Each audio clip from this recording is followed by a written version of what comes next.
మన భారతీయ సంప్రదాయంలో ప్రతి ఇంట్లో తులసి చెట్టు పెట్టుకుని ఆ తులసి చెట్టు చుట్టూరు 3 ప్రదక్షిణలు చేసి తులసి చెట్టుకి ఒక నమస్కారం పెట్టి తులసి కాస్త ఆకుల్ని మనం ఒక 3-4 రోజు తినే ఆచారం అనేది వచ్చింది.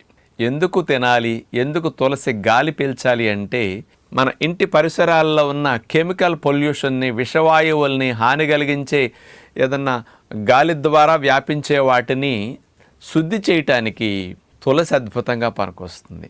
అందుకని ఆలయాల్లో తులసి మాలలు ఎక్కువ వేస్తారు. ఎందుకంటే అందరూ ఒక చోట వచ్చి ఆ గర్భగుడుల దగ్గరగా నుంచున్నప్పుడు ఒకరు వదిలినవి అనేకం మరొకరు పీలుస్తుంటారు. గాలిలో ఉండే క్రిములు లాంటి వాటిని కూడా సంహరించడానికి ఆ తులసి గాలి అనేది అద్భుతంగా క్రిమి సంహారక శక్తిని కలిగి ఉంటుంది, విషవాయువుల్ని హరించే శక్తి కలిగి ఉంటుంది.